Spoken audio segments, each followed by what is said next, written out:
Hello, hello, and welcome back to Hero Infinite. When I'm here with Atomic Squid, or Greg, my friend. Hey, how's it going? It's great to be here on the Dr. Phil show today. How's it going? Yeah, as we've got more of Killstreak's story progressing. Hey, we got more bad guys to kill. So, when we had previously left off, Killstreak in his continuing endeavor to put together his team, Danger Squad, to help him take down the military-industrial complex and help bring about world peace. You know, not very lofty goals at all. He had broken into Area 51 with the intent of recruiting an officer who had worked on his the very project that he was a part of, to give him his armor and all of that. Believing that man might be sympathetic to their mission, only to discover that 1, he was not, and 2, Area 51 had some alien cheeks to clap. Yes. And he has now recruited said alien, which how'd I describe the alien previously? It was much taller than a person. I think I'd said about 8 feet. I know you said he had like 4 arms. Yeah, 4 arms, where it was like normal big buffer arms and smaller ones that they reached around over the shoulder blades, or was it under the arms? I thought it was under the arms. Yeah, it was under the arms, with sort of like grayed skin. And didn't I give them a predator mouth? Kind of. It has like the mandibles, but also has like lips, or like a fallible mouth. Yeah, so it's a normal mouth with like a predator mouth over it. So they have like little like hands around, or little fingers around their mouth, where they could in theory manipulate things near their mouth. Or just because not copyright or anything, maybe like little like tentacle mandible thingies. Oh, that's actually a fun tweak to it. Make it more like cuttlefishy. Yeah. Sure, yeah, I'll go for it. So I'm gonna throw out, I feel like some people might be like, he's constantly changing everything. Yes, that's kind of part of my DM style, in that I like to leave certain elements vague, and I like to allow the players to change those elements, and I'm sure that's confusing at times for people to follow. Part of it's also down to me not taking thorough enough notes, and I can take a full shitstorm for that one. I think if it's personal descriptions, that's I mean, it's whatever, it works. Yeah. I think that kind of hits the fan when you start interfering with like the major story as it all, or the story thus far.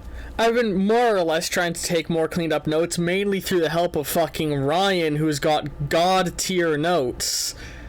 Yes, Ryan does excellent note taking. Yeah, he's taken the most thorough notes, which have been very, actually, legitimately helpful for me as a DM, because he takes better notes than I do. That's a bit of advice I give you to you DMs. Request that your players take notes as well, and then ask them to give you their notes after every session.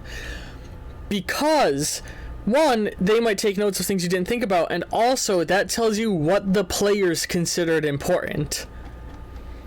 If you know what, because like if you considered something important but none of them took a note on it, you know, oh, I didn't make that important enough. Or if every player took a note on something that you didn't really care about, you now know the players care about that. Right. But anyway, with that, frickin' it's like large 4 arms. I think I described its legs as digigraded? Is that the word? Not digigraded. Yes, they're angled, right? Yeah, double jointed, where they initially go backwards, and then it hits a knee that goes back up a little bit, and then it hits a knee and it goes back down again. Yeah. I believe the word is digigraded for that. I could be wrong. I think that's the correct name, although it's been a long time since. Actually, you know what? Fuck it, I'm gonna look up the.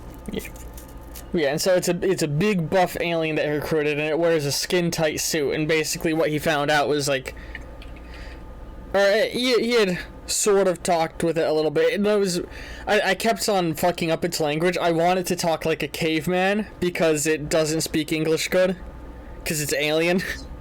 By the way, it is digigraded. Digigraded, okay. But yeah, so as we open up, we have the camera moving around Vermeer maps. You know, the satellite map system of this world that most people use, and it starts to, you know, zoom in on Europe. Sorry. It starts, like, you know, zooms in on Europe, starts to zoom in on fucking Eastern Europe, and it zooms in on Transylvania? Is that the name of the country? That's the place that has the infamous, yes, the no, history of- Romania. That's what I was thinking of. It moves in Romania. That's where I wanted to zoom in on. Sorry. Oh, I was close. I know why you were thinking Transylvania is correct, because Transylvania in a lot of contexts would be close to what I'm thinking. Yes. We zoom in on Romania, into a small town in the northern mountains of Romania. And we start to have, you know, stuff coming up. Or is it? Hold on.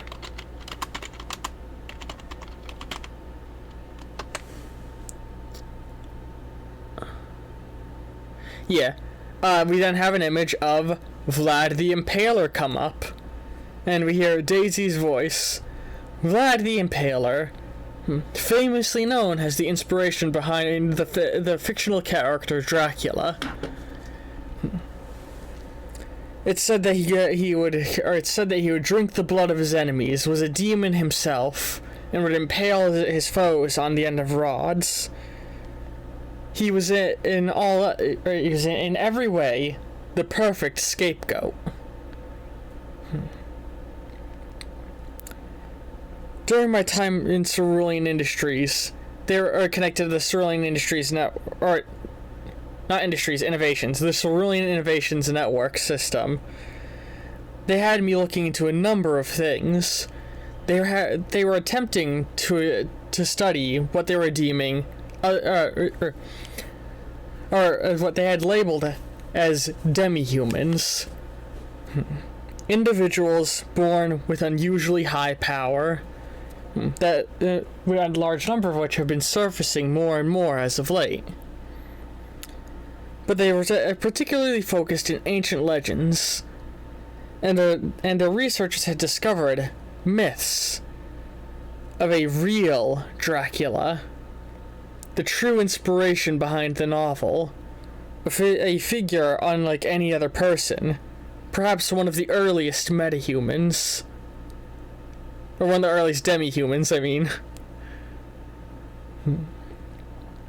And you see, she starts to show, like, drawings and notes and information pertaining to, you know, a person who lived in ancient times around the same time as Vlad the Impaler. Details are sparse. Large amounts of the text documenting this individual were destroyed. But, since getting onto the internet and being able to use the souped-up network in our new ship, I've been able to scour through information much faster.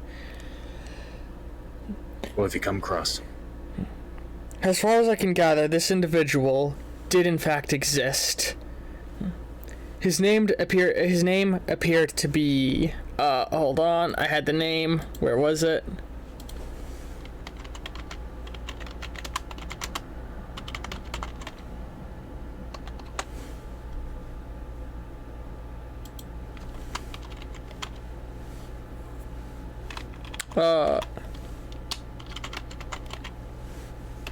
Hang on. His name was... I'm gonna butcher it. Hold on. Can I make a play? Fiul Dragonului. Fiul Draguli. Fiul Dragonului. Fior Draguli? Fior Draguli. His name was Fior Draguli, son of dragon. It's said that he was born from an unholy coupling. In all reality, he was likely just a individual who mutated through unknown means.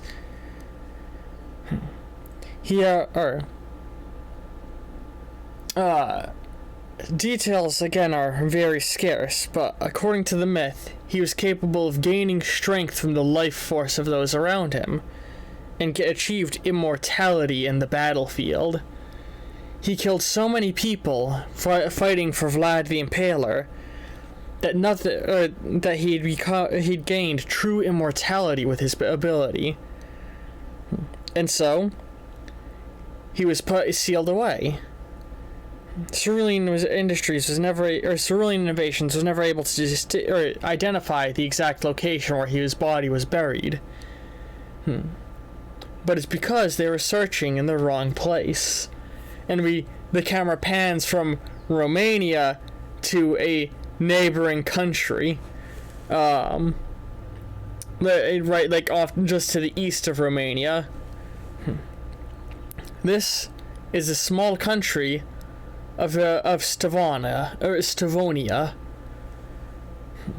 created post World War One, in the cleanup efforts, and their country was invaded again later in World War II, only to then be taken by communism and be freed with the fall of the Soviet bloc. Their history, they have a rather rich culture and history, influenced by the many countries that had invaded them over the years. But of particular interest is a small sect, or a para-religious organization. They are known as the Blood Hunters, and it's said that in ancient times they hunted evil entities. And I believe that the son of the dragon is underneath, or may be buried underneath their very temple. So in other words, they were superheroes, like how we are considered heroes of our time. More or less. Their organization still stands to this day, but is hardly what it was during ancient times. Do we have any schematics of the place? Get a good readout of it? She starts bringing up images of, like, the layout of the building and all of that. It has, hang on.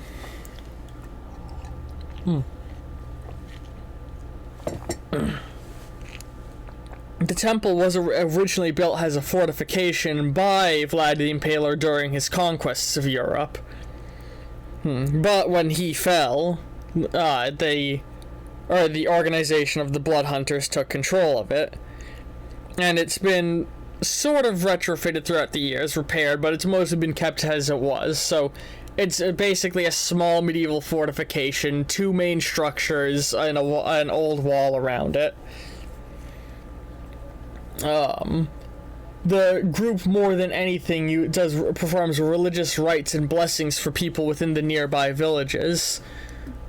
Old superstitions say that they had rights to wear off changelings and other such dark fey creatures. Like I said, the building itself has 2 main structures: a large keep and a smaller building that would have served as sort of a servant's quarters building nearby. As far as the actual interior, not a lot is known aside from the main large keep having its main hall has been retrofitted to be something akin to a church meeting room, where visitors often go in order to receive small blessings or make prayers or donations. The building itself is 3 stories tall, with the secondary building being 2 stories tall. Do we have any idea if there's tunnels or sewer system underneath this place? No confirmation, but I would not be surprised to find out such a thing. Well, I ask simply because, from the sounds of it, this place, even though this organization isn't nearly at the strength as it used to be, sounds like it's still heavily guarded. At the very least, we may have to consider our nighttime operations in stealth. I don't suppose just asking is an option, huh? Vandita sort of smiles. I wish that card was on the table, because then it would make this pain a lot less, painful. off to the side, he's been sitting with the alien, helping it fix your armor. As well as the... Did you guys... You kept a hold of the fucking legs to the end, right? They didn't get lost? Oh, no, yeah, they didn't get lost. Yeah. Those have been fixed up a tiny bit as well by the alien. So, your armor's basically back to full operating status. You now have somebody who can fix it when it gets broken. Sweet! So I'm guessing if we're having to go in stealth, it's probably best if we leave the big blue meanie behind, huh? Yes, he can be our eyes as well as our ears in case there's anything afoot. And he can also keep an eye on Mr. Juan here, or Juan here, and the doctor is still sat off to the side. You basically just like cuffed him to one of the seats in the room, so he can like stand up or sit down or kind of lay down, but he's not going anywhere. We'll figure out a use for him later. In the meantime, let's make sure our guest doesn't have any ideas to leave the house. Wait, by guest do you mean him or the alien? The doctor that's Okay. handcuffed. Yeah. He's sort of like glares at you. Hey man, I offered you a chance to, at least think and look. You didn't want to take that route. Instead, you wanted to play all high and mighty, saying that this is necessary for the good of all evil, when all the road to hell is paved with good intentions. Your plan will escalate, or your plan will cause a civil war. You realize that, right? You think it will cause a civil war. The problem is, this is information that is needed to the public. Whether it causes necessarily a civil war at the end, it's not exactly entirely clear. And I think you're giving a lot of people a bunch of discredit for wanting to at least understand what's really going on. I'm not gonna argue over this again. He's sort of like got a little bit of like a 5 o'clock shadow at this point, looks tired. Cause it's been a couple of weeks that you guys have been flying around in this ship. Yep. We're coming into an overhead position over the facility, or over the Blood Hunters facility now. You guys move down. You're cloaked and floating over top the building, hidden from sight. Killstreak is gonna get his armor on and do like a weapons check. You have, if I recall, you had a pistol and a rifle, correct? Yes.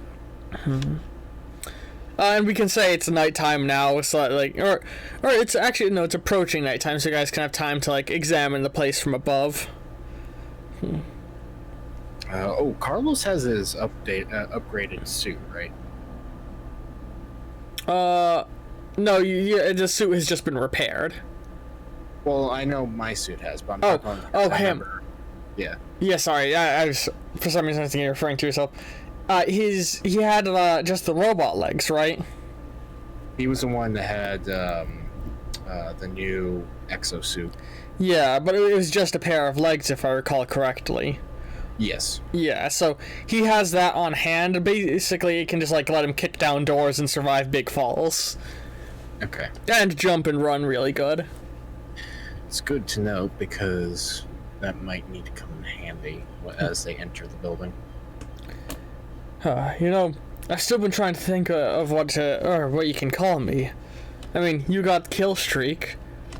I feel like I need a name like that. How about Gravedigger? Seems a little edgy. Little.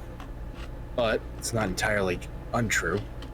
I think I'll come up with something better. Alright.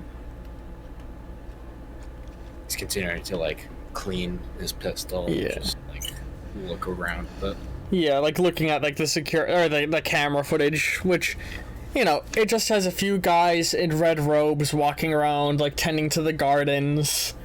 It doesn't look like it's guarded per se. It looks like it's just more or less like monk-esque figures chilling out around the place.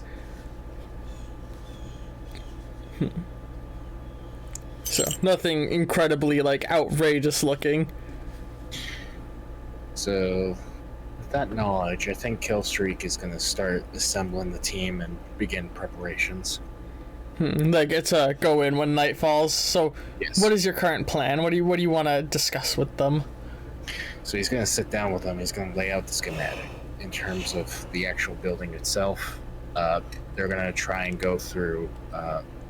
Their original plan was to do a rooftop entry, like they have been doing. However, they're going to go for a sewer system run. This go from the ground up.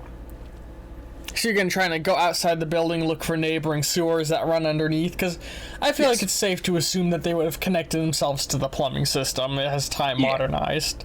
Yes. Daisy would like start going through public records and dig up that the sewer system would have been initially connected to here like sometime in like a few years before World War One, and it was last retrofitted post fall of communism. It was like the last time that there was major overhauls to its system.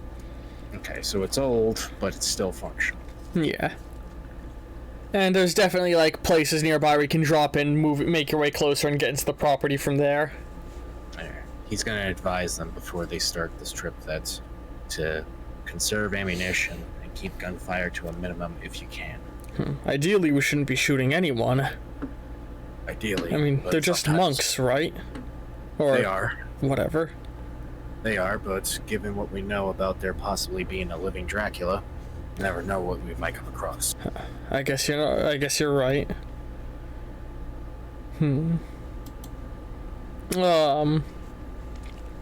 As you draw, or you guys eventually like go down and start to like, like you drop in like a nearby area, make your way to a part of sewer entrance where you can't be seen, and as you drop down and start making your way, you do see that there are some signs written in Romanian, and as you're looking at them, Daisy says, "Oh, let me take care of that," and it all translates to English right before your eyes. And it's basically just like maintenance tunnel like labeling. Alright, so they're gonna follow the maintenance tunnel stuff. Yeah. She brings up a little bit of she gives you like a hollow projection in your vision, giving you like a rough map of where you're going, and a little like blinking arrow appears in the very top center of your visor, pointing in the direction you have to go. This way. He's ushering forward. Yeah, so it's just you and Vondita, and you guys make your way through. As you're walking, he's like, tunnel crawler? Nah, that sounds silly. Tunnel snake? Stupider. Might want to put that as a tattoo at the very least. Sounds like a neato bad, or whatever the kids are raging nowadays. Sounds like innuendo more than anything, actually. Now that you say it, kinda does. And you guys make your way through and eventually arrive at like the point where like you should in theory be able to like pop up into or you see like a metal door that you are pretty sure would lead into like a little maintenance area that they have installed in the property, Alright, he's gonna lean against the door and try to pick up if there's anybody on the other side of the door.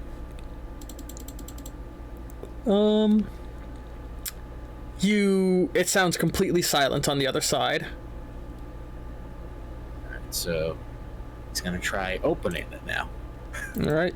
You creak open the door or you go to creak open the door and you realize it's not opening. It's locked. Carlos.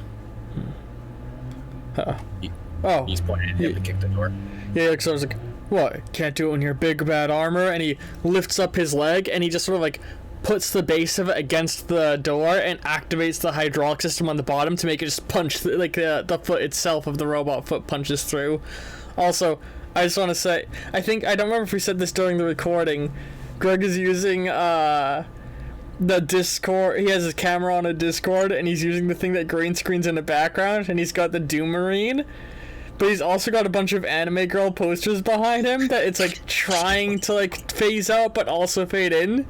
So we just have like anime girls drifting in and out of the army of demons around the Doom Marine. It's ridiculous. I'm trying not to laugh at it. Just the ghosts of anime girls haunting the Doom Marine in hell. Yes, because... Oh, someone knocked on your door. This is the song I sing when players walk away. And I, for some reason, I'm singing it like I'm the man from the Monster Mash. Woo! Does anybody see the new Pokemon stuff that was announced? Legendary looks like a dick. And I'm all for it. Can I just sip my coffee?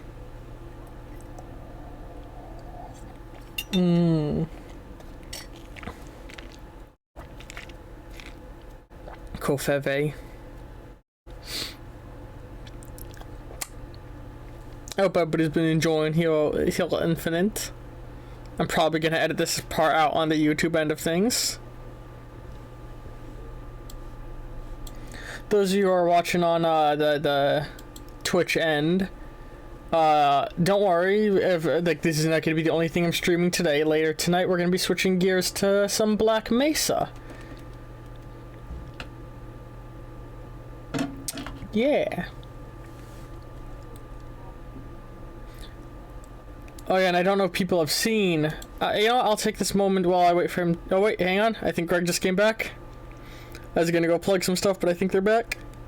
I'm kind of back. Kind of. Hold on 1 second. Okay, now I'm officially back. Oh. Okay. Alright, so. Words. So. Ow, I bumped my mic. I bumped the cardboard box that now exists around my mic. What was I saying before you had to step away? He used this hydraulic foot. Oh yeah, he just like kicked through the door and like dented around it, and it just like delicately pushes it open afterward. And you guys like, you know, basically start to creep through the hallways. We have I have a flashlight on my rifle, right? I think. Do you have one on the helmet? You don't. Not as far as I understand, no. We never established you having a flashlight on your rifle, so I'll tell you what. 3 hero points, and you do. Okay. Yeah, because that's the kind of thing that is enough of a benefit that I'm going to charge a couple of hero points for it. Okay. So you turn on your flashlight and you start walking through the halls. Yes. Carefully and quietly. And I imagine you guys are just like, you know, walking through, peeking through doorways as you go, right? Yes. So I'm going to do a stealth check. This goes against the passive perception of these people, which means that this is the thing I've been trying to more firmly stick myself to, is passive stats. If somebody's not actively trying to do something, their passive stat is 2. Meaning you need to roll 2 if they're an average human. Meaning you need to roll a 2 or above on the average of 5 dice in order to pass. Alright. So you roll 2 successes and 2 dice breaks. So it plays out even. Which is going to be a net 0 success. Unless you want to spend 2 hero points to, you know, not get caught. I'm going to conserve some hero points, so it is what it is. Okay. So much for the super careful stealthy gameplay that's been going on up until now. Well, I did say, I mean, he can go from being Mr. Stealthy to I will crush you. So, alright, you guys like sneaking through, like basically like looking in doorways, like peeking through them. You know, you see like, you know, old library area, some sort of storage closet, and then you open a door and you're just looking like. You guys open the door that leads into the dining hall, and there's like 16 guys in red robes who all like just look up at you two. He's like, ah, shit. Like, today's gonna be a bad day. Who are you? What are you doing in our monastery? And they all start to like stand up. Or at first they're speaking Romanian, and then Daisy translates it. Who are you? What are you doing in our monastery? Pizza?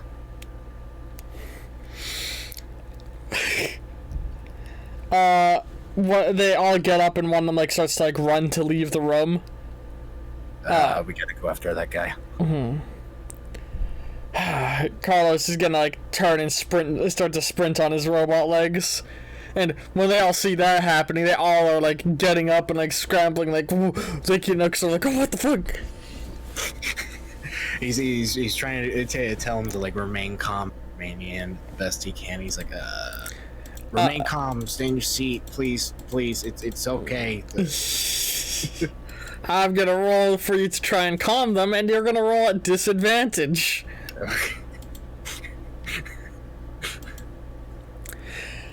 Yeah, no, they're all fucking panicked.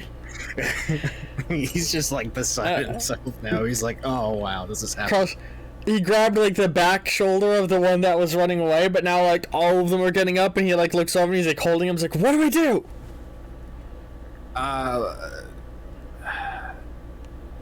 We're gonna have to keep them in this room at the very least. We gotta find a way to keep them and stick them to this room. They cannot leave this room. All right. So there's the entrance you came in through, and there's another door at the far. It's a long room, 2 doorways. You're standing at one. Carlos is now basically sprinted to the other one, and all the guys they're all sort of panicked and stood up now. But no, like I guess they can't leave.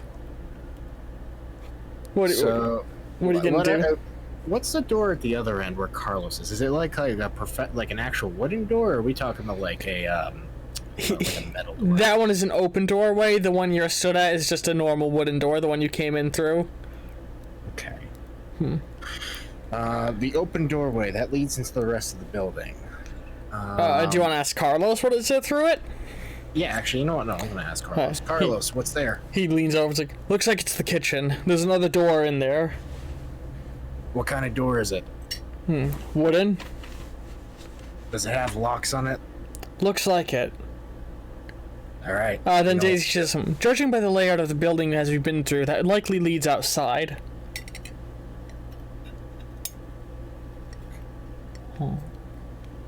So he's gonna suggest to Carlos to lock it and keep it, like, yeah. Lock.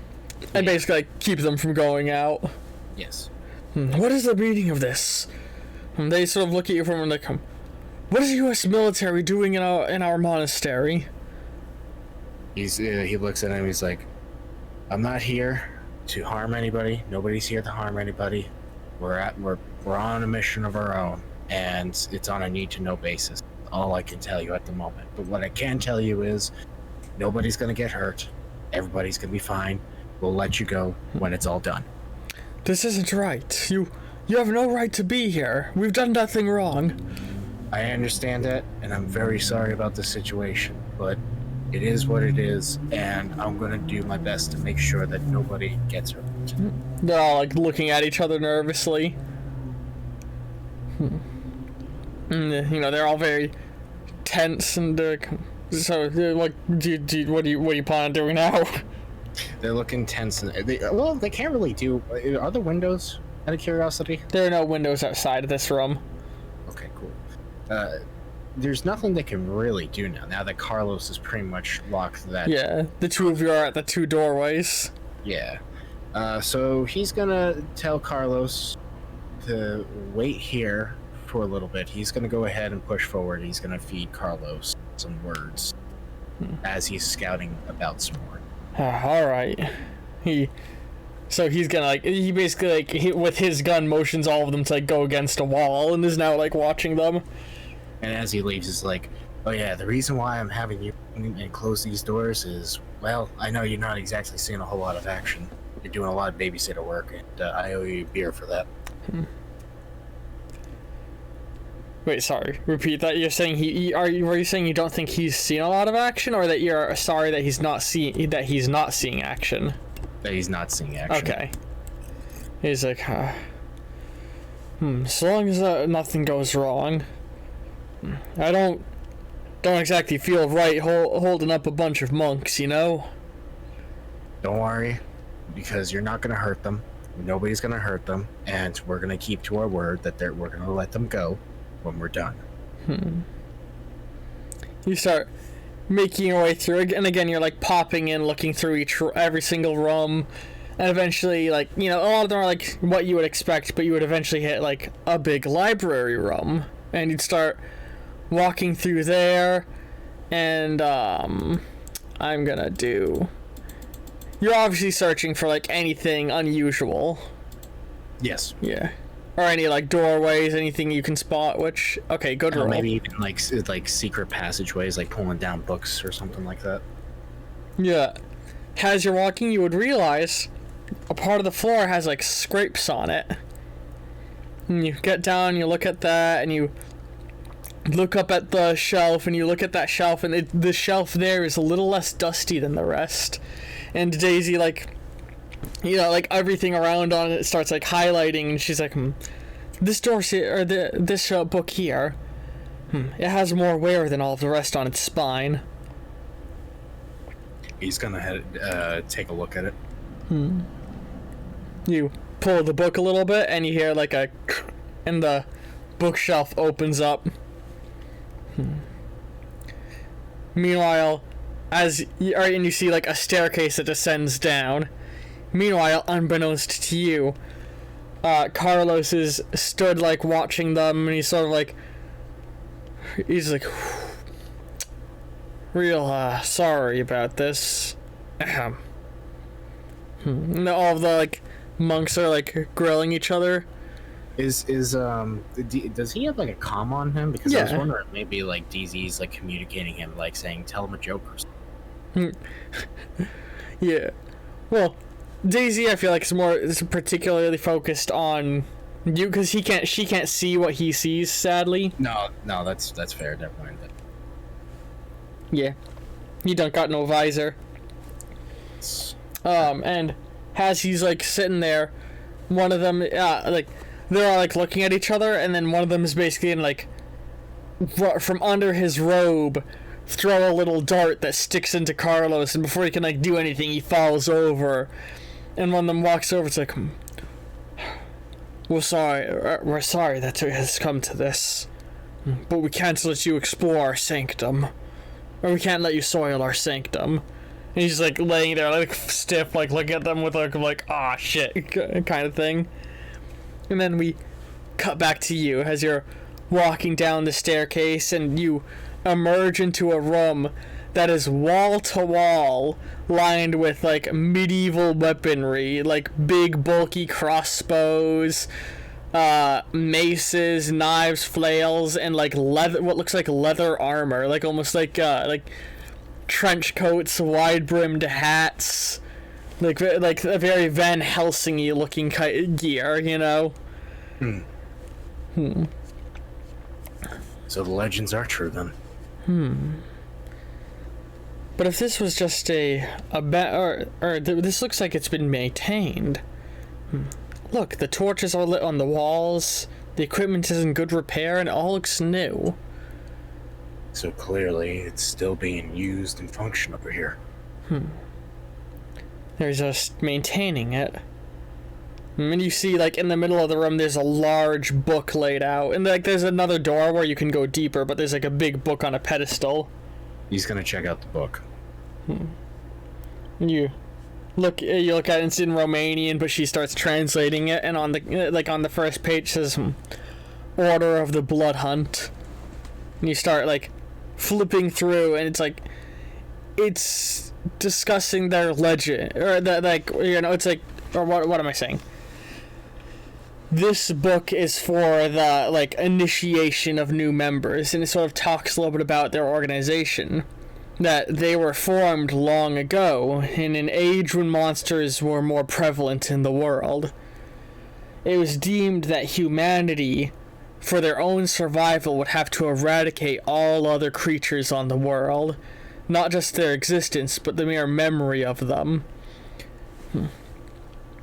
And so, like, and it discusses, like, it basically explains that, you know, in ancient times, humans weren't the only only intelligent race. That all these myths of creatures, gorgons, werewolves, ghouls, they are real things. They come from truth. But that the blood hunt in ancient times eliminated them to ensure humanity's superiority. And that to this day, the blood hunt carries on, trying to hunt out the straggling survivors of this time. He's like taking screenshots of the book as pages. And you think you can start to hear people coming down the stairs at this point. He's gonna like put the book down and just be on alert, try to find like a hiding area. And when I said the book was big, I mean like it was like 3 feet by 3 feet, or 2 feet by 3 feet when closed, and it was like a half a foot thick. Holy crap! Yeah, it's a giant tome. You could try and hide like around, like within their cover near mannequins or stuff, or you could try and dip further down. No, he's gonna hide with the mannequin. All right. So considering you're in giant power armor, you're gonna roll disadvantage on your stealth check. I'm gonna add, if it's okay, 5 hero points. All right. Do you want to get rid of the disadvantage as well? Yes. That would cost an additional 2 hero points. All right. All right. And now they're gonna. So you see emerge into the room. Hold on, I'm doing their roll.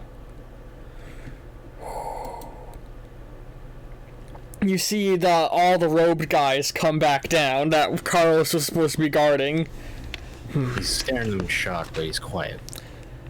He has to have come down here. The door was open. They go over and they look, like, they start like basically trying to search the room, and one of them looks at the. How many did I say there were all together? It was 13. Yeah, 13. Yeah, there's like 6 of them here.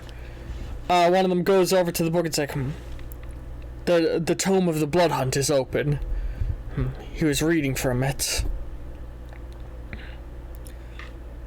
You 3, go further down. Make sure he hasn't made his way down to the make sure he hasn't made his way to the tomb. They nod and 3 of them go down, leaving you with 4 up here who are now starting to search. But they have not found you yet. Is there one that's kind of close to him, but is, you know, typically like dumb and kind of like looking obscurely off in a different direction? Yeah, there'd be one who's like, as they're searching, isn't looking directly at him yet. He's gonna feel bad about this. He knows he's gonna feel bad. He's gonna leave like a sorry note on him, but he's gonna knock him out. You're gonna try and knock one of them out? Yeah. This is gonna be a stealth attack, so I'm gonna have it roll with 2 disadvantage. Okay. Because you're attacking from stealth. Like if you fail, it means that you are spotted. So the way I should put this is, the attempt to attack is coming with 1 disadvantage because of your armor. But it gets an advantage to actually hurting him, but keeping it stealthy is a disadvantage. You know what I mean? Yeah, no, I get you. So, holy shit, they all rolled ass.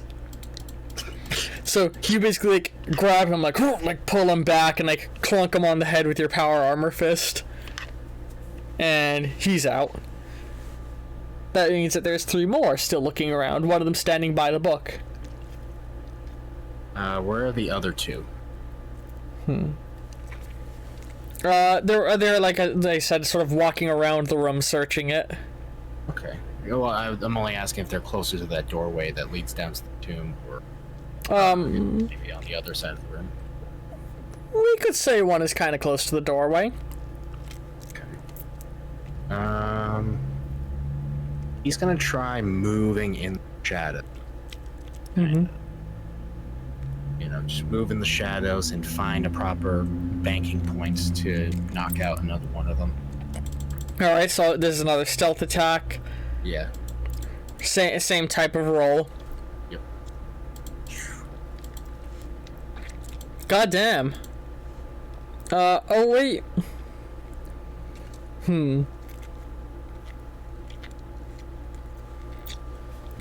So you get close to another one and you sort of like grab him, knock him out, but then the other two look up and sort of like notice you at this point, you know what I mean?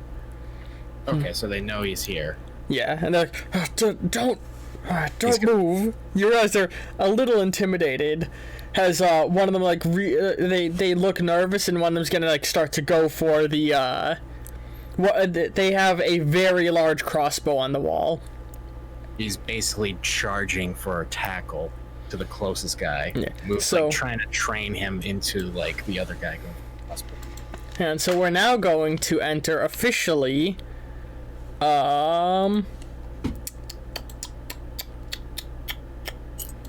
combat scenario. Yay! Yay! Duh! Gosh!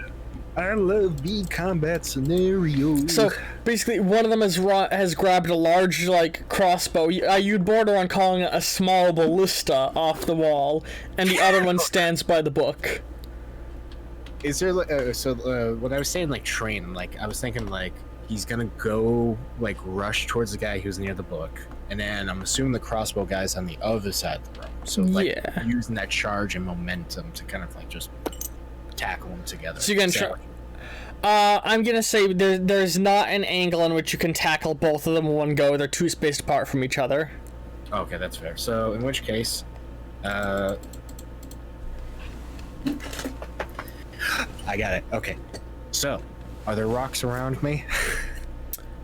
Yes. All right. He's gonna toss a rock to the guy grabbing the crossbow, and then he's gonna charge for the guy. But that's on a different turn. But I'm just so right now you're just gonna huck a rock at a guy. Yeah. All right.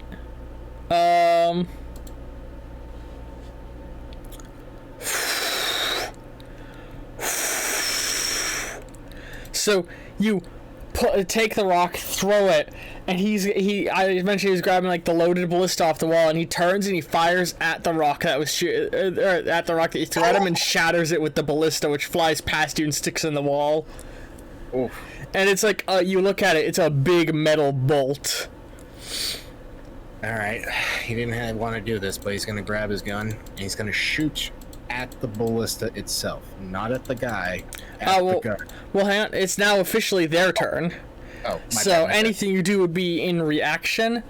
Yeah. Which he's gonna quickly reload the ballista and try and fire at you, while the one at the book is gonna go and try and run and grab a fucking a pole arm. What are those pole arms that have a sword at the end? He's gonna grab one of those. Oh yeah, those like long spear things. Yeah. Actually, I think the proper name is polearm. Yeah, I mean, polearm is an entire class of weaponry. Like how there's swords, but there's specific swords. Oh, like there's also like javelins, and there's also polearm is any weapon that is built upon a pole. All right. Yeah, so he's gonna grab one of those ones that's like a sword at the end of a pole.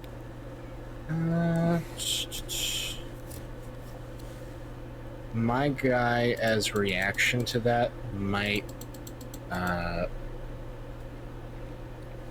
My guy, I think, would focus on the guy who's reloading his ballista. So I'm gonna use my reaction for the guy reloading his ballista, and just.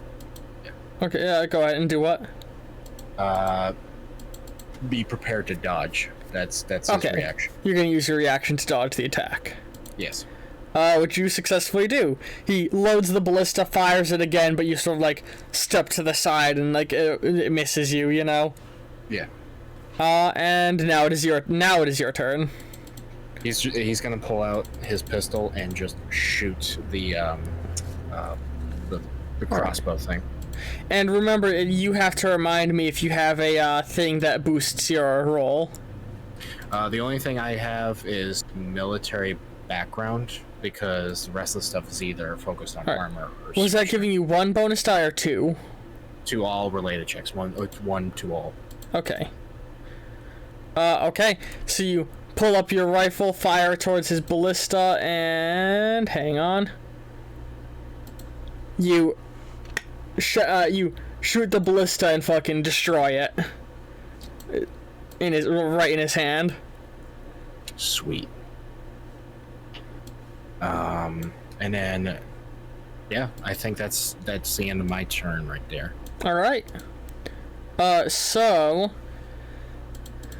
now with it being their turn, the guy, the ballista shatters in his hand, and he scrambles, and he's gonna start to grab another weapon. Meanwhile, the guy who just got the polearm sword is gonna basically run at you with it and try and bring it down into one of the more narrow parts of your armor. As a reaction, I feel like Killstreak would try and grab it out of the guy's hands. So you're gonna try and grab the polearm. Yeah. Well, fuck. So he got 2 successes. Oh. You got -3. Can I use hero points to at least even the field? So to get you from -3 to just 0, I'd say, so hang on. Your options right now, on one end you can ignore the 3 dice breaks and then buy 2 successes for the price of 5, or you could just, for the price of 7, or you could spend 10 to do a complete reroll. I'll do the 10. Yeah. Or honestly, let's do the complete reroll. Okay. So he still has just 2 successes. Holy shit, you rolled a lot better this time. Holy fuck, that's a lot of bursting dice. So this time he got 2, and you got 1, 2, 3, 4, 5, 6, 7 successes. So there's the thing. He brings it down, and you basically, you grab onto the polearm as he's, and are, holding it now. And I'm gonna say if you want to, with how good you did, you can just rip that out of his hand and be holding it. Yeah, I think that's what he's gonna do. Yeah. And now it's back to your turn. Has the one at the far end, he's run off towards the side and picked up a fucking huge hammer, like a war hammer. Is it possible to do he'd sweep the legs of the guy that's obviously near him and to toss the thing at the other guy that has the hammer? Oh, that's right. I always forget. In hero points, you could spend 10 points to take an extra action. Oh, so okay, you can, in fact, spend 10 hero points and do that. I'll just sweep the leg then. Okay. So you sweep the leg. What is it in card? Sweep the leg. I cannot talk the way they do in that. Sweep the leg. So you got 1 success, and he got -2. Oh, Jesus. Visual glitch there. So, you fucking trip the guy. I imagine you sweep the leg, and then as he's in the air, you slam him down, and you just knock him out cold on the ground. Yes. And now with their turn, 1, the guy with the hammer is going to come running up to you, and 2, the 2 guys who went down, or 3 guys who went down below are coming back up now. I feel like as a reaction to the guy with the hammer, he's it was 2 guys who went below, sorry. You're gonna what? I feel like the reaction for the guy that's charging me with the hammer, I feel like Killstreak would try to counter his hammer strike with a block with the polearm. Alright. So, just has, by counter you mean block, right? Yeah. You got 3 successes with a dice break, and he got 4. So it wasn't a really successful block. Yeah, you're losing by 2. With some hero points, you could change how much that is, but... No, I'll take the L. I'll take it. Alright. So, he runs at you with the hammer, and it's a big metal hammer, and he basically fucking brings it down. And it hits your helmet, and you feel it like the visor, you see a crack in the visor, and you feel the glitchy stuff, He's trying to get his bearings a little bit. I'd be careful. Too many hits like that, and they might be able to puncture the armor. Got it. It seems as though this equipment was specifically designed for breaking into plate mail. I think I have a new plan B for this one. It's now your turn, and there's now 3 guys here. One with a hammer. The one with the hammer, Killstreak is going to flip his polearm so the sharp end is pointing away from the guy, but he's going to use it to ram directly into the guy's gut and just bring it up the jaw length. Mm-hmm. Trying to knock him out in the process. Oh, God. So you rolled 0 successes, and he rolled 5. So as you jab at him, he just sort of like steps aside and like dances around the pole arm attack, you know. Okay. And now it is enemy turn. He's gonna try and bring the hammer down on you again, and one of the other guys is gonna grab another crossbow, and the other one is gonna grab a broadsword that's on the wall. He's like, oh crap. So he's gonna dodge the guy with the hammer. All right.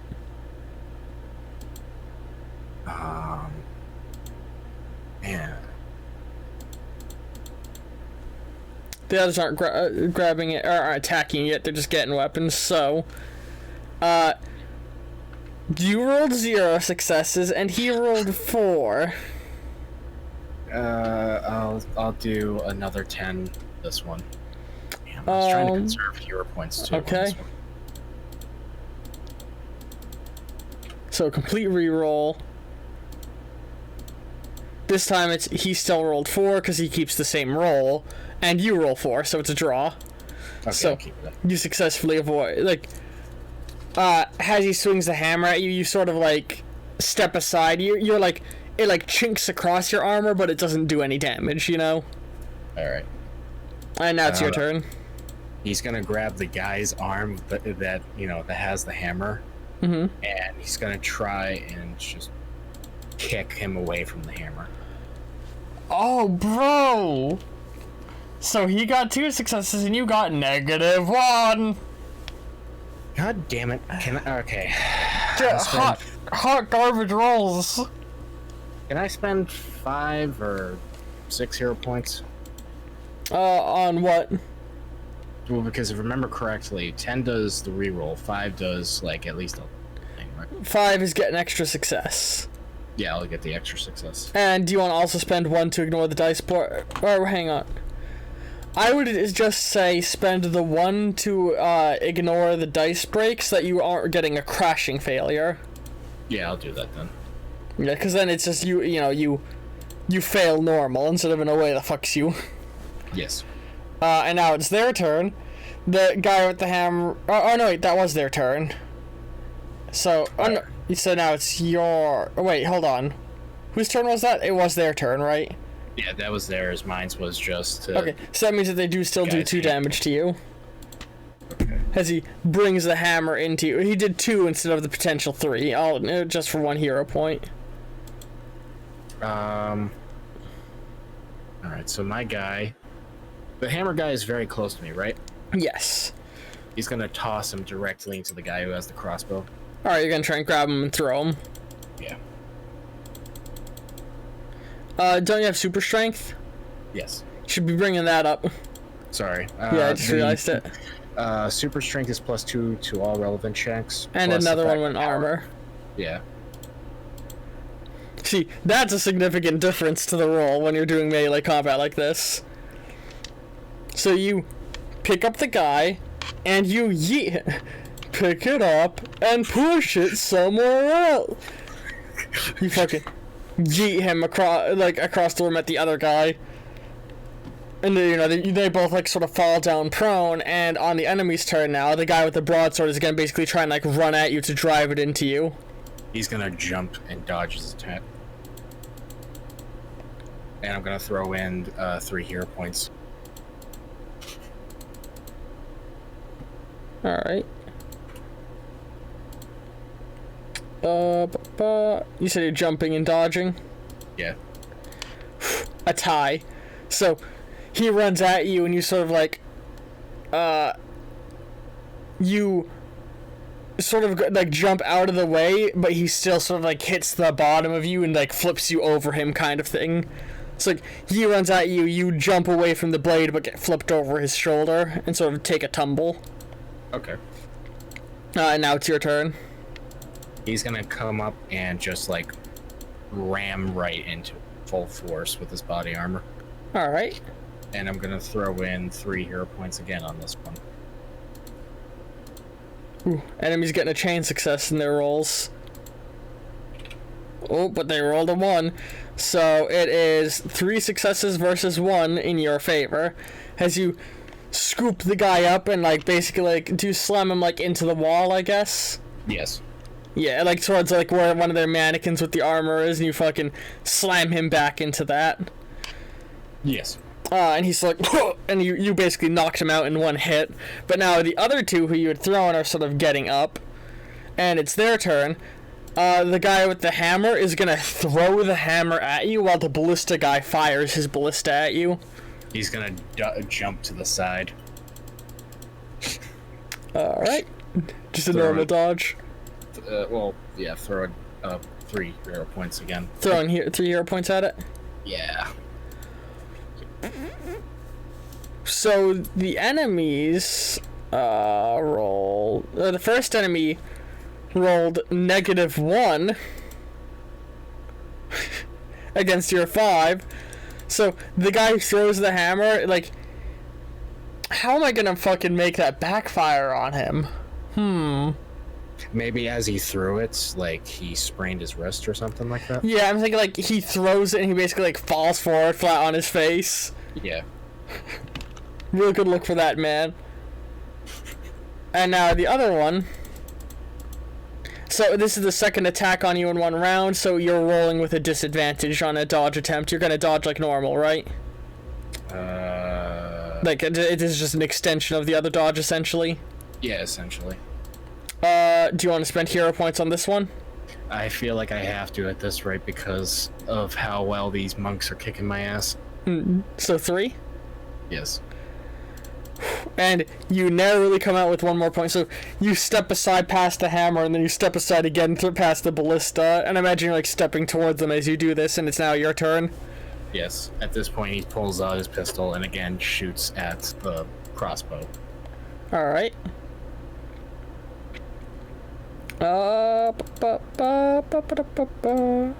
Rolling the dice.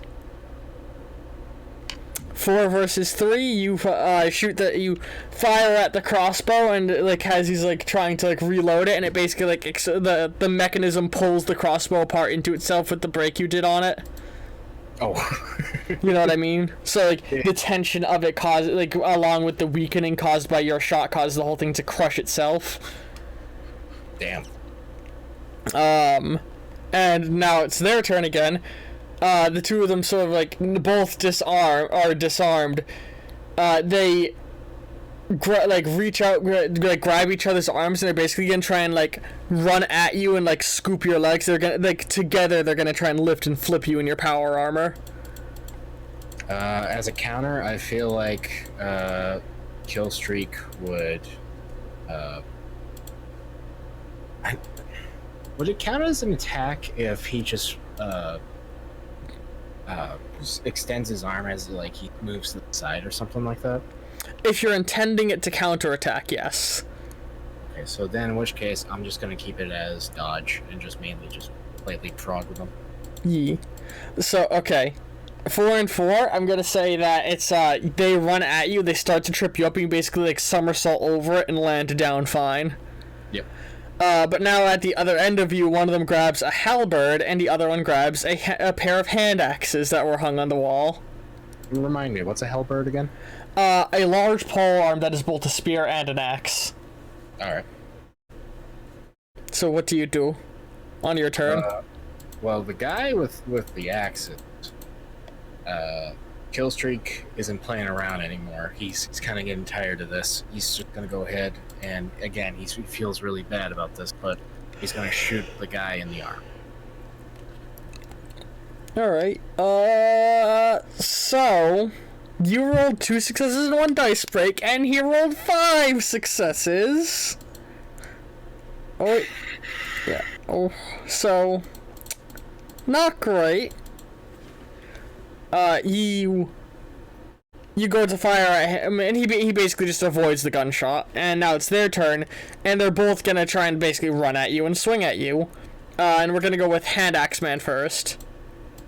He's gonna apply dodge. Alright. And I'll sprinkle in 3 hero points for that one.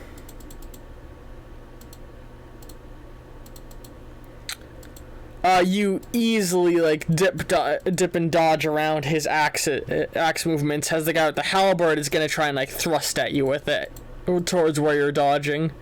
So this dodge would or whatever you do now comes with a disadvantage. For the halberd one, he's gonna dodge, and can I sprinkle as well hero points on that one? Yes. 3 hero points. I assume one of those 3 is gonna, instead of giving a die, get rid of the disadvantage. Yes. Or hang on. Oh no, ignoring disadvantage is 2 points. Because a disadvantage automatically removes 1 success, so it's a thing that's very worthwhile to remove, you know? Alright, then I'll use the 2. Alright, so a total of 5? Yes. Okay.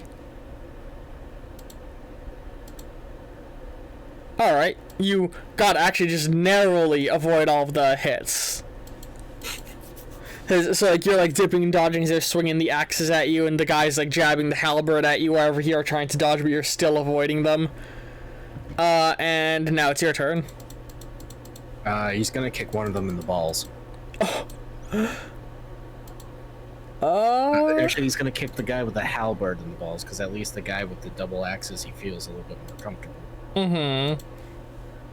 And I'm gonna sprinkle in 3 hero points for that. Okay. It's a good thing you called on that, because you rolled really bad.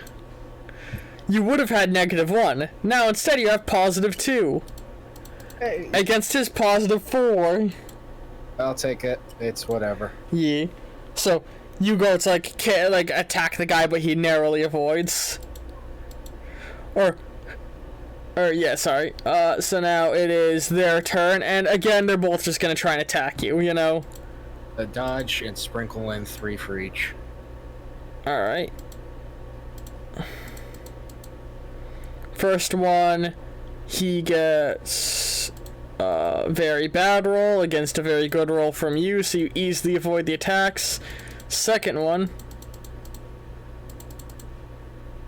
you're rolling with disadvantage on the second one. Do you want to pay the 2 points to remove the disadvantage? Yes. Alright. Holy shit on your end.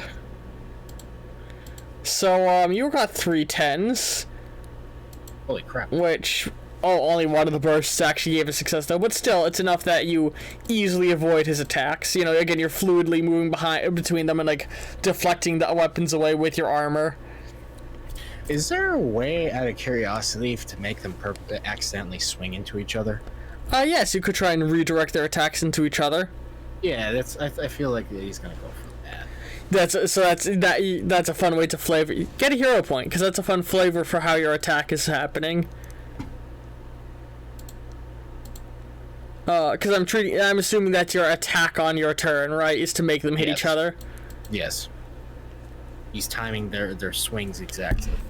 Jesus. So you rolled 1 success, and they rolled 1 success. So you basically like deflect their weapons around, and you cause their axes and halberd to all get caught up in each other. Alright, sweet. And it's now their turn. They're gonna break apart the like locked together weapons, and they're now, I imagine, on either side of you. The guy with the 2 axes is gonna try and bring them in between, like sandwiched on you, and the guy with the halberd is gonna swing down on you. He's gonna dodge, but like kind of like jet backward. Okay. And I'm sprinkling 3 hero points on that dodge. So the first dodge, you successfully dodge. The second one,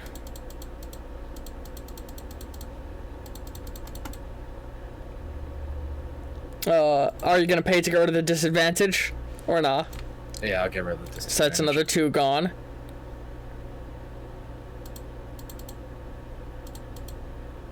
And that's... Again, you narrowly avoid both the attacks. We cannot allow you into this inner sanctum. Why do you come here? My mission is on a need-to-know basis. Unless you're with us, I can't inform that. Who is us? Well, you should know by now I'm not exactly the United States government, even though I'm wearing their outfit. Oh, good. Then we can kill you without repercussion. It's your action. Mistake. He's gonna pull a Mercer. A what? Mercer. What does that mean? So from the first episode, he had Mercer run into a blade. The first episode of what?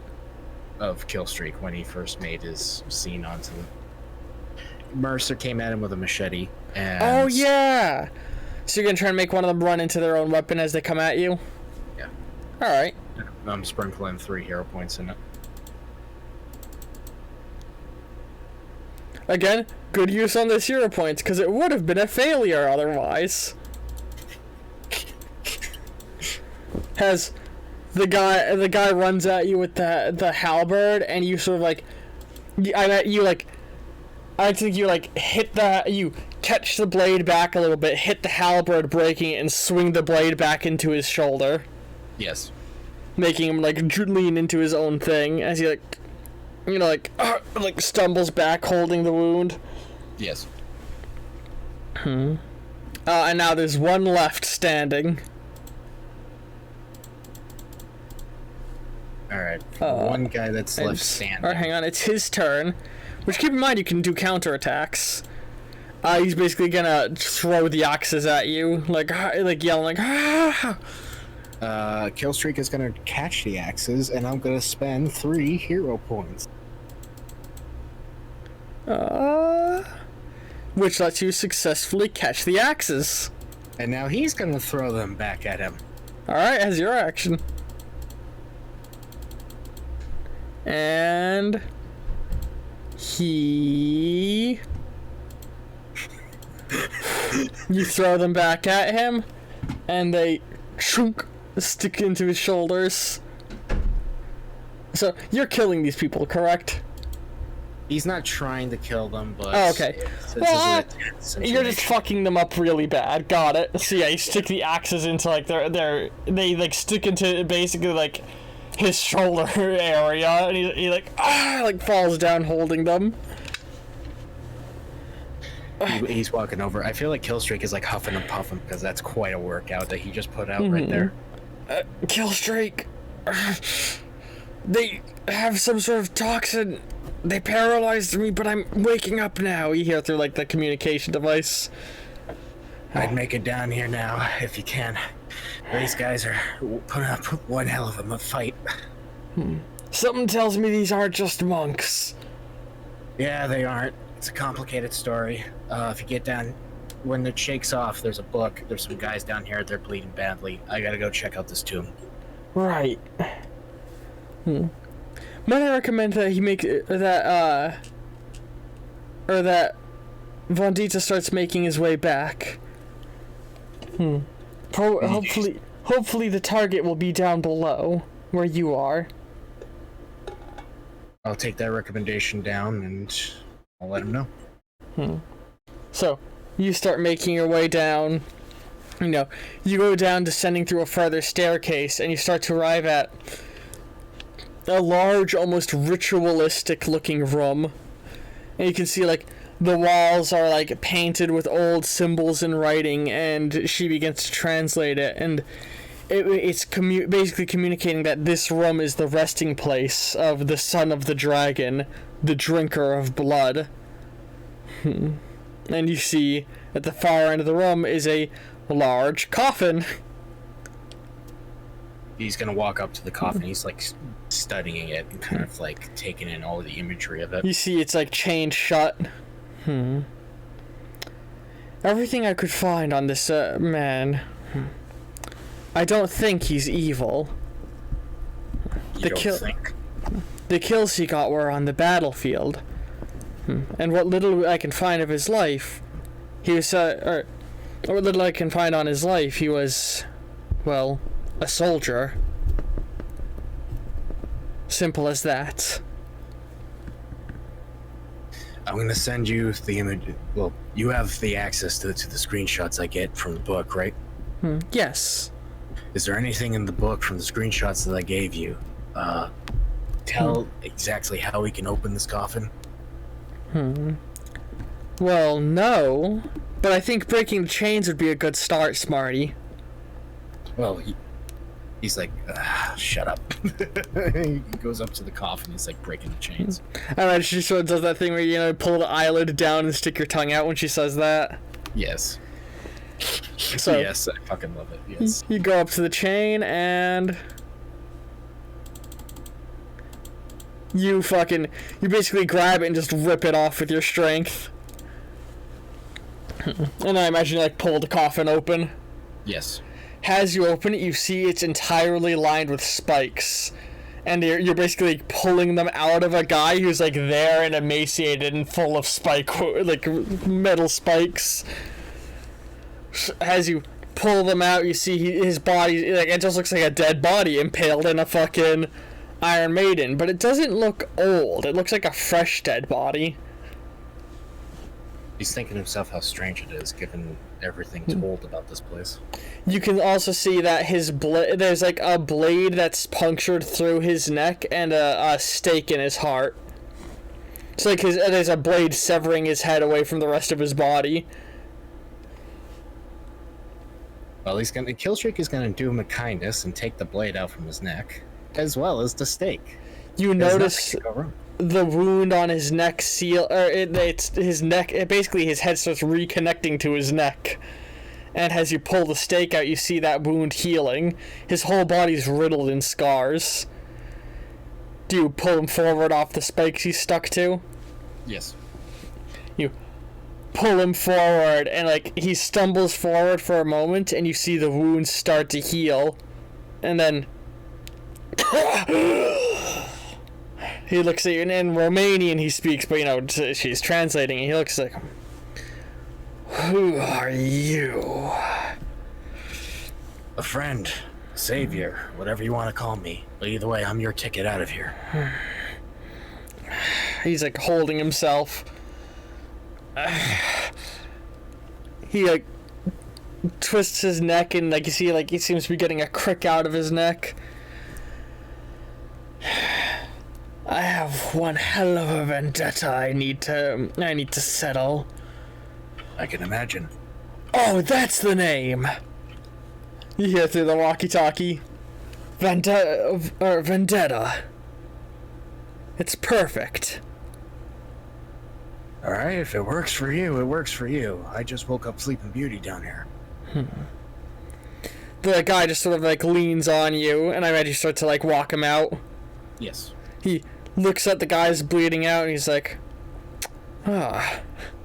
looks like you took care of the assholes who put me in there. Yeah, that's a story I want to hear as soon as I get you aboard our ticket out of here. How long was I under? Well, given everything I've come to learn, a really long time. Say, maybe 5 centuries? 6? You can't let him out. That guy's like bleeding out, looking over. He's a monster. He'll kill again. Everything I know about this guy's history says otherwise. I only kill. He starts to walk over to them. He's like, I only kill those who deserve it. And he rips the axe from the guy's shoulder, and he just drives it into the guy's neck. And I feel like you deserve it. Alright, were you gonna say something? I was gonna say Killstreak is a little tense because he's uncomfortable seeing monks die, but on the other hand, this is history. Yeah, he's like, you assholes deserve it. And he looks over at the other one, and he takes the axe and he throws it and embeds it in the guy's head. I needed that. And you notice he seems to get slightly less emaciated as he does that, and you just see red energy flow from their dead bodies into him. So I take it that you like your coffee black? What's coffee? Oh, I have a feeling I'm gonna have a lot of fun introducing you to the modern world. And so you start to take him out, and Daisy, she's like, fascinating. And you guys, you step out, and you have the ship floated down, and there's a few like the monks are like out, and they're like stood back. They clearly like, wait, should we do something? But they don't know what they should do. And as you step out, they look over and they would see fucking like, oh, they get a look like, oh fuck, when they realize who you have. He's just saying to them, like, well, I told you we weren't gonna hurt you, and I tried to keep my end of the bargain. This could have gone a lot easier, but everybody decided to bring it out harder. We can't let them get the dragon out. And then you see they look and they get ready to like start running at you, and Vendetta, as he's now going by, he's like, you guys might want to get on board, which with like the hangar part is open, so I imagine you just like run over and get on the ship and fly away. Yes. Yeah, which you do no problem. Oh, what manner of beast is this? Oh, the language barrier is gonna get real annoying, I can already tell, Vendetta says.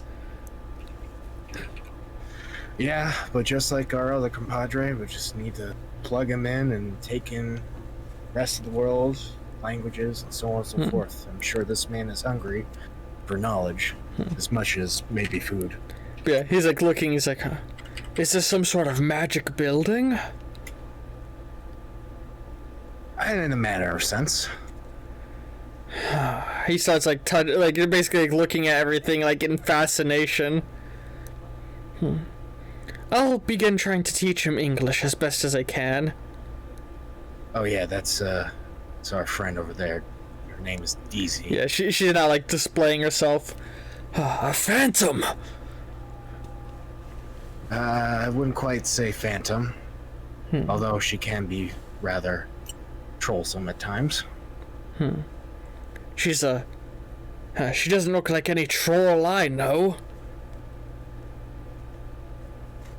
He's just like has a big old smile underneath his helmet. He's like, he doesn't, but he's gonna know. I'll begin trying to get an understanding of his biology right away, and help get him caught up in modern day. But I feel this is going to be an excellent addition to our team. Indeed, we should probably catch him up to speed about that. Right. There's been a lot of history for you to learn. Dragon. He just sort of like, gives a smile, and I guess that's the end of session.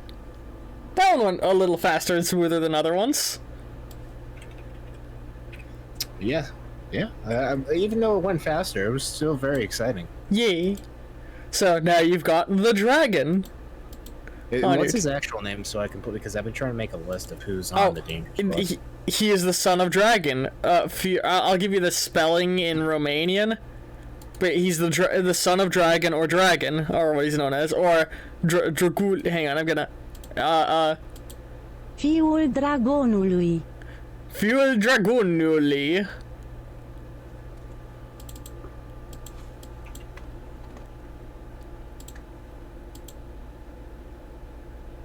The son of the dragon, Fiul dragonului. Okay. I have that now on my list. Yeah. So that's that session. Yeah. That was awesome. Thank you. Yeah. I think I went all right. I was trying to be as conservative as possible with my hero points, and yet that turned into quite a fucking epic. Yeah. The dude, like legit, the hunters rolled 6 dice with their actions. You were rolling more dice most of the time. You were just rolling really bad. Really bad. Like it feels like whenever a session goes, the players either roll like statistically like the rolls are statistically astronomical in either being unbelievably good or unbelievably bad. And today just was an example of that wonderful excitement.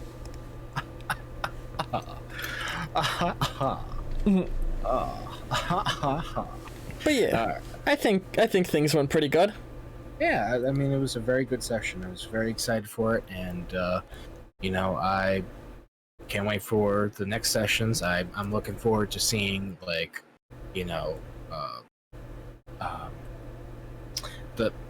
oh my god, what Bend Over. Okay. Oh, I'm looking forward to seeing more of Bend Over stuff and seeing possibly how this affects any of their sessions in terms of like maybe a history context. Or listening on to more of Zed's stuff, because I have been kind of like lacking in that to get better at that. Yeah, so I'm very excited. Yeah. Well, everyone watching YouTube, see you on next Hero Infinite and whatever else comes next. And do you want to plug your things? Tis I, the Atomic Squid. I'm on YouTube. I'm on the Twitchies. I am actually going to be coming back to Twitch soon. I was talking behind the scenes about how I think I figured out my problem. It involves a VPN I have, but it's okay. I think that's going to be all settled, and I'm not sure. I don't have a date yet for when I'm coming back, because at the moment I'm also getting another job that I've been looking forward for some time about. So once I'm all settled in with that job, I'll begin posting schedules. I want to get back into making YouTube videos as well. And I got a couple of music projects in the oven, as well as I'm halfway done with my book. Hell yeah. Yeah. Which I believe Killstreak was originally a character from the book you're writing, right? Yes, so in the book I'm writing, he's not the main character. He does have a role in the first book that I'm kind of indulging in. It's worth mentioning, entirely separate continuity, no connection to Hero Infinite. This is something that I haven't really discussed heavily. All the players own their characters that are in Hero Infinite. Like, yes. they don't, I don't, like, have any ownership. I don't have the ownership of any NPCs I create that aren't made by the players, but it's like, Arms bend over, like, that's her own character that she's been working on some potential stories of things involving him. Zed's character, Zed, that's his own character that he does his own work with. Like, these characters could one day show up in other mediums, such as Greg's book, that are totally disconnected. Treat them as parallel realities in the multiverse, in a sense. Yeah, and the book in of itself is supposed to be kind of like a reference to different ages of superheroes, but I do have, if you pay attention close enough, a couple of references to certain people. Hero Infinite campaign. Like a fluttering in the wind kind of creature. Oh, that's funny. Well, make sure you check with the people who own those characters that they're 100% okay with it. But that being said, I don't think anybody's going to be upset with you referencing a character of theirs. Oh, yes. But yeah, we'll see everybody next time. Yeah. Ta-ta! Adios.